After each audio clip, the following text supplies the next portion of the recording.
Student कैसे हैं आप लोग। बेटा आज क्लास 11th की केमिस्ट्री की क्लास में जो आप एटॉमिक स्ट्रक्चर चैप्टर पढ़ रहे हैं उस चैप्टर में हम लोग बात करेंगे स्टेबिलिटी ऑफ सबसेल। सबसेल कैसे स्टेबल होते हैं, किस कंडीशन पे स्टेबल होते हैं, उसके बारे में आज बात करना है। और बेटा ये लेक्चर जो आप देख रहे हैं लेक्चर नंबर 7, ठीक। लेक्चर उतना मायने नहीं रखता है, कंटेंट मायने रखता है, आप इस पर ध्यान दीजिए। चलिए स्टेबिलिटी ऑफ सबसेल के बारे में बात करेंगे। इससे पहले आप लोगों को इलेक्ट्रॉनिक कॉन्फ़िगरेशन भरने का एक ट्रिक बताया गया था। बेटा आप लोग अगर उसकी प्रैक्टिस किए होंगे तो वहाँ पर कुछ आपको एक्सेप्शन मिले होंगे। किसमें? जैसे कि कॉपर के केस में, क्रोमियम के केस में। तो एक्सेप्शन क्यों डेवलप हो रहा है उसको पता करने के लिए हमको जानना पड़ेगा स्टेबिलिटी ऑफ सबसेल, ठीक है। देखिए बेटा आप कोई भी काम करते हैं तो उस काम में स्टेबिलिटी लाना चाहते हैं, स्थायित्व लाना चाहते हैं। चाहे आप पढ़ाई से संबंधित कोई काम कर रहे हो, चाहे घर का कोई काम कर रहे हो, तो आप उस काम को इस तरीके से करना चाहेंगे कि उसमें कोई गलती ना हो या कम से कम गलतियां हों। तो ठीक उसी तरह से इलेक्ट्रॉनिक कॉन्फ़िगरेशन का भी कॉन्सेप्ट है। इलेक्ट्रॉनिक कॉन्फ़िगरेशन में बेटा जब इलेक्ट्रॉनों को भरा जाता है तो कुछ इस तरीके से भरा जाता है कि उस एलिमेंट का इलेक्ट्रॉनिक कॉन्फ़िगरेशन कम्प्लीटली स्टेबल हो। अनस्टेबल करने का कोई मतलब ही नहीं तो कंपाउंड का फॉर्मेशन ही ना हो। जो चीज़ें आपको एग्जिस्ट दिखाई पड़ रही हैं वो कुछ बन ही ना पाए जब अनस्टेबल रहें। तो इसीलिए बेटा कैसे इलेक्ट्रॉनिक कॉन्फ़िगरेशन को हम स्टेबल कर सकते हैं उसके बारे में आपको जानकारी मिलती है इस कॉन्सेप्ट के थ्रू, जिसका नाम है स्टेबिलिटी ऑफ सबसेल। सबसेल के बारे में आप जानते हैं, उसको नहीं डिस्कस करना है, इसको हम पॉइंट वाइज लेके चलेंगे। देखिए इसमें पहला पॉइंट है full filled and half filled subshells are more stable. Full filled और हाफ फिल्ड सबसेल बहुत ज़्यादा स्टेबल होते हैं। कैसे? इसको सामान्य भाषा में समझिए। जब आपका पेट भरा होगा तो आप किसी और के खाने के पीछे नहीं दौड़ेंगे। इसका मतलब क्या, आप अपने आप में स्टेबल हो गए हैं, ठीक है। तो उसी तरह से यहाँ एटॉमिक सबसेल के अंदर भी ये होता है। अगर वो सबसेल पूरी तरह से भरा हुआ है तो वो स्टेबल रहता है। अब बात करेंगे हाफ फील्ड की। हाफ फील्ड यहाँ पे कैसे स्टेबल होगा, तो उसके लिए यहाँ पर एक सिंपल सा कॉन्सेप्ट होता है जिसको हम बोलते हैं एनर्जी एक्सचेंज मेथड। उसको भी आपको डिटेल में समझाएंगे। केवल इस लाइन को देखिए, full filled and half filled subshells are more stable. इसका एक आंसर होगा due to maximum energy exchange value. क्या बेटा बोलेंगे आप? Due to maximum energy exchange value. बात समझ में आ गई? दूसरे में आएंगे, यहाँ पर देखो इस चीज़ को लिखा भी गया है, due to energy exchange system release energy and become stable.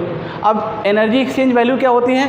System जितना ज़्यादा से ज़्यादा एनर्जी एक्सचेंज करेगा, जितना ज़्यादा से ज़्यादा एनर्जी रिलीज़ कर देगा, वो उतना ही स्टेबल हो जाएगा, वो उतना ही शांत हो जाएगा। बात समझ में आ रही है? जैसे दो लोग होते हैं, दो लोगों के बीच में जब अट्रैक्शन होता है, जैसे आपके फ्रेंड्स हैं तो आप फ्रेंड्स में आदान प्रदान करते हैं, लेन देन करते हैं, दोनों एक दूसरे को सैचुरेटेड रखते हैं, जिसकी वजह से क्या होता है, दोनों शांत रहते हैं, दोनों में प्रेम का भाव बना रहता है। तो ठीक उसी तरह से जो सबसेल होते हैं उसमें जितना अधिक एनर्जी एक्सचेंज होगा, एनर्जी एक्सचेंज का मतलब जितना अधिक वो एनर्जी रिलीज़ करेगा बेटा उतना ही ज़्यादा वो स्टेबल हो जाएगा। भाई आपकी बॉडी की एनर्जी रिलीज़ हो जाएगी तो आप शांत होकर बैठे रहेंगे। अगर आपकी बॉडी के एनर्जी ज़्यादा होगी तो आप बंदरों के जैसे कूदेंगे, कभी वहाँ कूदेंगे, कभी उससे लड़ेंगे, कभी उसको पटकेंगे। तो होता क्या, एनर्जी ज़्यादा होने के कारण एक्टिव रहते हैं। लेकिन अगर आपकी बॉडी की एनर्जी को कम कर दिया जाए, सस्टेन कर दिया जाए, तो आप क्या होगा, एकदम से नॉर्मल बिहेवियर करेंगे और शांत हो जाएंगे। ठीक उसी तरह से यहाँ सबसेल में अगर एनर्जी एक्सचेंज की वैल्यू ज़्यादा होगी तो वो सबसेल उतना ही ज़्यादा स्टेबल होगा। फिर से समझ लो, एनर्जी एक्सचेंज का मतलब होता है एनर्जी को रिलीज़ करना। जितनी मैक्सिमम एनर्जी आप सिस्टम से निकाल सकते हैं, जितनी मैक्सिमम एनर्जी एक्सचेंज आप कर सकते हैं, सिस्टम या एटॉमिक सबसेल उतना ही स्टेबल होगा और वही कॉन्फ़िगरेशन सबसे मान्य होता है, सबसे एक्सेप्टेबल होता है। क्लियर? आगे देखिए बेटा क्या होता है, और स्टेबिलिटी के लिए क्या होना चाहिए, repulsion energy should be less. ये तो एक व्यवहारिक चीज़ है। जितना आप शांत रहेंगे उतना ही आप लोगों से मेल मिलाप कर सकते हैं, लोगों के साथ बैठ सकते हैं। आप हमेशा रिपल्सन अपनी तरफ से क्रिएट करते रहेंगे, दूसरे से लड़ाई झगड़ा करते रहेंगे तो कोई आपसे मिलना चलना नहीं चाहेगा। तो क्या होगा, तो आप स्टेबल नहीं रहेंगे, हमेशा कुछ ना कुछ किसी के साथ भिड़ने का प्रयास करेंगे। तो होने का मतलब क्या है कि आपके पास रिपल्सन एनर्जी कम से कम होनी चाहिए। बात समझ में आ गई? जितनी रिपल्सन एनर्जी कम होगी उतना ही एटॉमिक सबसेल स्टेबल होगा। क्लियर? और लास्ट देखो बेटा, relative small shielding effect. Shielding effect के बारे में आपको जब classification of element topic discuss किया जाएगा तो वहाँ पे डिटेल में बताया जाएगा।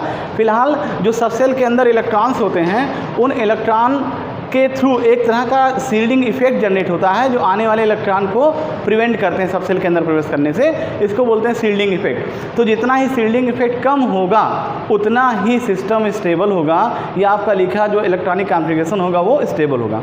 तो शील्डिंग इफेक्ट का मतलब ये होता है जो इलेक्ट्रॉनों की डेंसिटी वो कम से कम हो। तो इलेक्ट्रॉनों की डेंसिटी कम से कम होने के बाद या होने के कारण सिस्टम में एनर्जी एक्सचेंज ज़्यादा होता है और वो सिस्टम स्टेबल हो जाता है। तो बेटा कुछ पॉइंट्स थे जो सब सेल की स्टेबिलिटी के बारे में आपको जानकारी दे रहे हैं। सबसे इंपॉर्टेंट पॉइंट जो आपको हमेशा याद रखना है, हर कॉम्पिटिटिव एग्जाम में आपको इस तरह के क्वेश्चन मिलेंगे कि फुल फिल्ड और half filled subshell are more stable due to maximum exchange energy value. इतना जो हमने बोला उसको एक लाइन में आप समझा सकते हैं, समझ सकते हैं, बता सकते हैं किसी दूसरे को कि फुल फिल्ड और half field. Basically half field में देखिए, फुल फील्ड तो अपने आप में सैचुरेटेड है, जिसके पास अपार धन संपदा पड़ी हुई है वो चोरी चमारी नहीं करता है, ठीक है बेटा। तो ठीक उसी तरह से यहाँ पर जो एटॉमिक सबसेल है उनके पास अपना इलेक्ट्रॉन सफिशिएंट है, तो उनको दूसरे के इलेक्ट्रॉन छीनने की क्या ज़रूरत। तो हम हाफ फील्ड के रेस्पेक्ट में बात करेंगे। जो हाफ फील्ड होते हैं, यहाँ पे थोड़ा सा कंट्रोवर्शियल मामला होता है। जो हाफ फील्ड होते हैं वो जितना अधिक maximum energy exchange value show करेंगे वो उतने ही ज़्यादा स्टेबल होते हैं। इस लेक्चर का पूरा कंक्लूजन पॉइंट यही है। और भी तमाम पॉइंट्स आपके लिए हमने लिख दिए हैं ताकि अपने ज्ञान को बढ़ा सकें। यहाँ पर देखिए रिपल्सन एनर्जी के बारे में बता दिया गया। रिपल्सन का मतलब एक दूसरे से रिपेल करना। भाई इलेक्ट्रॉन के ऊपर नेगेटिव चार्ज है, नेगेटिव चार्ज दूसरे को रिपेल करते हैं, ठीक। तो रिपल्सन एनर्जी कम से कम होनी चाहिए। साथ ही शील्डिंग इफेक्ट भी कम होना चाहिए। शील्डिंग इफेक्ट का मतलब होता है इलेक्ट्रॉन की डेंसिटी अगर बढ़ेगी तो निश्चित तौर पे वो आसपास के इलेक्ट्रॉनों को भी रिपेल करेंगे, तो दोनों एक दूसरे से रिलेटेड हैं। तो रिपल्सन एनर्जी और शील्डिंग इफेक्ट का मान कम होना चाहिए, तभी सिस्टम स्टेबल होता है। बात समझ में आ गई। अब आइए समझते हैं कि टोटल एनर्जी एक्सचेंज या एनर्जी एक्सचेंज होता क्या है। बेटा उस पर जाने से पहले केवल एक लाइन आपको बताना चाहेंगे। एनर्जी एक्सचेंज का मतलब मैक्सिमम एनर्जी रिलीज़ कर देना। जितना ही एनर्जी एक्सचेंज की वैल्यू ज़्यादा होगी उतना ही आप एनर्जी रिलीज़ कर रहे हैं और उतने ही ज़्यादा आप स्टेबल होंगे।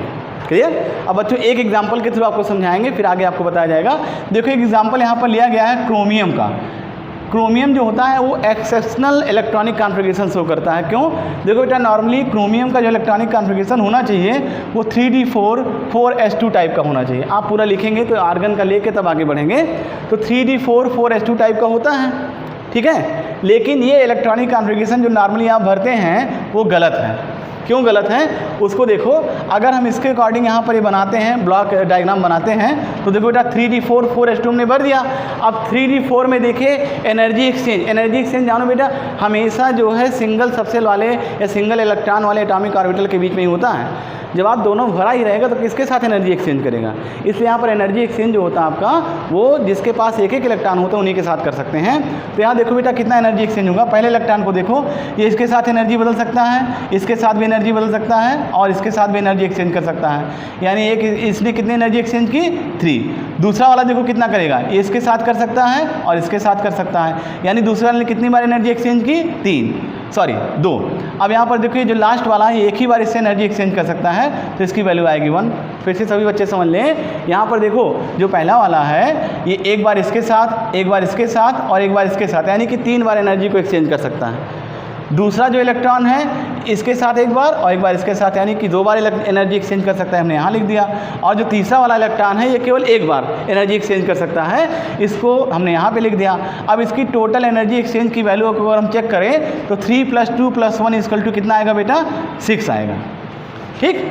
ये उस कॉन्फ़िगरेशन को फॉलो कर रहे हैं जो आप लोग नॉर्मल तरीके से लिखते हैं, जो हमने कल बताया था। अगर उसके अकॉर्डिंग लिखेंगे तो आप कुछ इस तरीके से भरेंगे उसको। लेकिन वो गलत हो रहा है। क्यों गलत हो रहा है? या एक्सेप्शन है, गलत नहीं इसको एक्सेप्शन बोलेंगे। एक्सेप्शन का केस क्यों हो रहा है उसको हम डिस्कस कर दें on the basis of energy exchange value. तो देखो बेटा इसको थोड़ा सा हटा दें, कुछ बच्चे इसमें थोड़ा सा दिक्कत कर सकते हैं समझने के लिए। बेटा ये वही चीज़ है जो आप लिखते हैं 1s2 2s2 करके लिखेंगे तो यहाँ पर आके रुकेगा। इसमें भी अगर 1s2 2s2 इस तरह से लिखेंगे, डॉट पूरा नहीं लिखा गया है, तो यहाँ तक आप पहुँचेंगे। लास्ट में ही कॉन्फ़िगरेशन आपको मिलेगा। तो बेटा यहाँ पर समझो 3d4 में मैक्सिमम एनर्जी एक्सचेंज वैल्यू कितनी आई 6। इस पॉइंट को समझ लें अगर इसको आप नहीं समझ पा रहे हैं तो सारा लेक्चर व्यर्थ हो जाएगा। फिर से देखो बेटा, 3d4 हमेशा सिंगल इलेक्ट्रॉन वाले ऑर्बिटल के बीच में एनर्जी का एक्सचेंज होगा। भाई जो डबल है उसमें एनर्जी एक्सचेंज की कोई मतलब ही नहीं है, तो कैसे एनर्जी एक्सचेंज करेगा बेटा? पहले इलेक्ट्रॉन को लेंगे, वो इसके साथ और इसके साथ, यानी कि 3 बार एनर्जी एक्सचेंज करेगा। दूसरे इलेक्ट्रॉन को लेंगे तो इसके साथ और इसके साथ, यानी कि 2 बार एनर्जी एक्सचेंज करेगा। तीसरे इलेक्ट्रॉन को लेंगे तो आपस में एनर्जी एक्सचेंज करेंगे, यानी 1 बार कर सकते हैं। तो टोटल वैल्यू कितनी आ गई? 6 आ गई।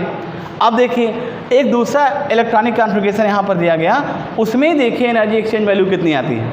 और हमने आपको समझाया है, बार बार कर रहे हैं, जिसमें एनर्जी एक्सचेंज वैल्यू ज़्यादा होगी वो स्टेबल कॉन्फ़िगरेशन होगा।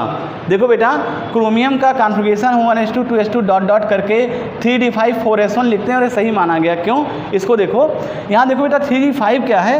हाफ फील्ड है। भाई इसमें 5 खाने हैं, ठीक है, 5 ऑर्बिटल है, 5 ऑर्बिटल में मैक्सिमम 10 इलेक्ट्रॉन होने चाहिए, लेकिन 10 की जगह 5 है, यानी कि हाफ फील्ड है। हाफ फील्ड स्टेबल होता है, क्यों? इसको देखिए हाफ फील्ड नहीं है, लेकिन हाफ फील्ड स्टेबल होता है। क्यों? देखिए क्यों? क्योंकि इसमें एनर्जी एक्सचेंज का मान ज़्यादा आएगा। देखिए कैसे, ये पहला वाला करेगा 1 2 3 4 इसके आ जाएंगे वैल्यू, 4 हमने लिख दिया। दूसरा वाला करेगा 1 2 3 वैल्यू आएगी, 3 लिख दिया। तीसरा वाला करेगा 1 2 वैल्यू आएगी, 2 लिख दिया। और लास्ट वाला करेगा आपस में एनर्जी एक्सचेंज, तो 1 वैल्यू आएगी, 1 लिख दिया। और यहाँ पर टोटल एनर्जी एक्सचेंज वैल्यू कितनी आ गई? 10। अब आप बताइए किसकी एनर्जी एक्सचेंज या किस कॉन्फ़िगरेशन की एनर्जी एक्सचेंज वैल्यू ज़्यादा है? जाहिर सी बात है, जो हमने नीचे लिखा उसकी वैल्यू ज़्यादा है, इसलिए ये क्या होगा? कॉन्फ़िगरेशन सर्वाधिक मान्य है, यानी कि सबसे अधिक इलेक्ट्रॉनिक स्टेबल जो होगा कॉन्फ़िगरेशन वो क्रोमियम का 3d5 4s1 होगा। तो ये कंक्लूजन पॉइंट ये निकलता है कि जो हाफ फील्ड होता है वो मोर स्टेबल होता है रादर देन फुल फील्ड और पार्सली हाफ फील्ड। बच्चों आज की क्लास में इतना ही। नेक्स्ट क्लास में आपको इससे अलग एक कॉन्सेप्ट बताया जाएगा और कुछ ट्रिक्स बताई जाएंगे कि कैसे आप हाफ फील्ड और फुल फील्ड को पहचानेंगे। आज के लिए थैंक यू।